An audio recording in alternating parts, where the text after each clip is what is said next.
கலைஞர்னு கண்ணு மூடி யோசிச்சாலே நமக்கு எப்படி நினைவுக்கு வருவாரு அப்படின்னா வெள்ளை நிற வேட்டி சட்டை, அப்புறம் அந்த மஞ்சள் துண்டு. பகுத்தறிவுவாதியான கலைஞர் ஆன்மீக காரணங்களுக்காகவும் மூட நம்பிக்கையாலையும் தான் மஞ்சள் துண்டு போட்டிருந்தாரா? கலைஞருக்கு எப்பவுமே துண்டு போடுற பழக்கம் இருந்துச்சு.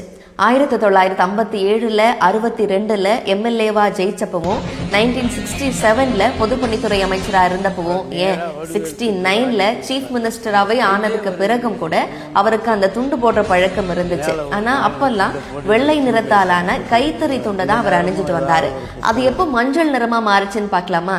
94-95 இந்த டைம்ல கலைஞரோட வலது கன்னத்துல ஒரு மாம்பிஞ்சு சைஸுக்கு ஒரு வீக்கம் வந்துடுச்சு.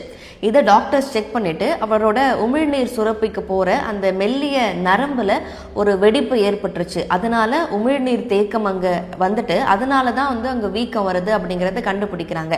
உடனே ஆபரேஷன் பண்ணி தான் அதை ரிமூவ் பண்ணும் அப்படிங்கிற ஒரு முடிவுக்கும் போறாங்க. ஆனா கலைஞரோட இன்வெஸ்ட்மெண்ட்டே அவருடைய தொண்டை தான் இல்லையா?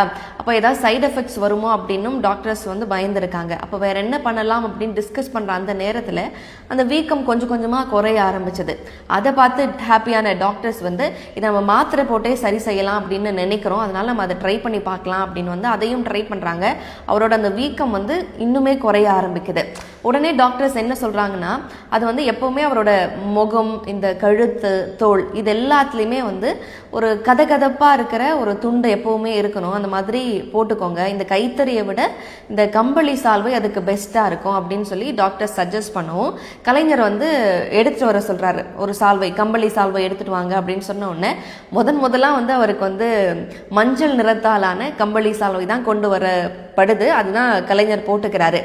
இதை பார்த்த கலைஞரோட ஃபேமிலி மற்றும் நண்பர்கள் இது ரொம்ப எடுப்பா இருக்கு, அழகா இருக்கு அப்படின்னு சொல்லவும் அந்த காம்ப்ளிமெண்ட் கலைஞருக்கு ரொம்பவே பிடிச்சுதான். அதுக்கப்புறம் கண்டினியூஸா எப்போதுமே மஞ்சள் நிறத்தாலான அந்த துண்டே போட ஆரம்பிச்சிட்டாரு. எப்போதுமே ஒயிட் அண்ட் ஒயிட்லயே இருந்த கலைஞர் திடீர்னு மஞ்சள் நிற துண்டுக்கு மாறவும் நிறைய பேர் அதுக்கு கண்ணு, காது, மூக்கு இதெல்லாம் வச்சு எழுத ஆரம்பிச்சிட்டாங்க. அவர் எப்பவுமே ஆட்சியில நிலைச்சு நீடிச்சு இருக்கணும் அப்படிங்கிற காரணத்தால தான் அவர் மஞ்சள் துண்டு போடுறாரு அப்படின்னு எல்லாம் எழுத ஆரம்பிச்சிட்டாங்க. பட் அது கலைஞர் அதெல்லாம் பெருசா கண்டுக்கல. அப்படி அந்த காரணம் வச்சு போட்டிருந்தா கூட அவர் கடைசியா ஆட்சி செஞ்சது 2011 தான். ஆனா அவர் 2018 தான் இறக்குறாரு. அப்ப அவர் கடைசி காலம் வரைக்கும் மஞ்சள் நிற துண்டு போட்டிருந்தாரு. அதனால ஆட்சியில இருக்கணும் இல்லையா? இன்னும் நடக்கல. அதுவும் இல்லாம கலைஞர் ஒரு புத்திஸ்ட் கனெக்ஷனும் அது கூட கொடுத்திருந்தாரு. ஏன்னா புத்தரோட அங்கவஸ்திரம் அப்படிங்கிறது மஞ்சள் நிறத்தாலானது. மஞ்சள் ஆடை பத்தி புத்தர் என்ன சொல்றாரு அப்படின்னு ஓஷோ அவருடைய புக்ல, ஒளியும் தெளிவும் உள்ளவன் எவனோ அவனே மஞ்சள் ஆடை அணியலாம் அப்படின்னு அவர் சொல்லியிருப்பாரு. இதையும் கூட கலைஞர் பல இடங்கள்ல சுட்டி காட்டியிருக்காரு.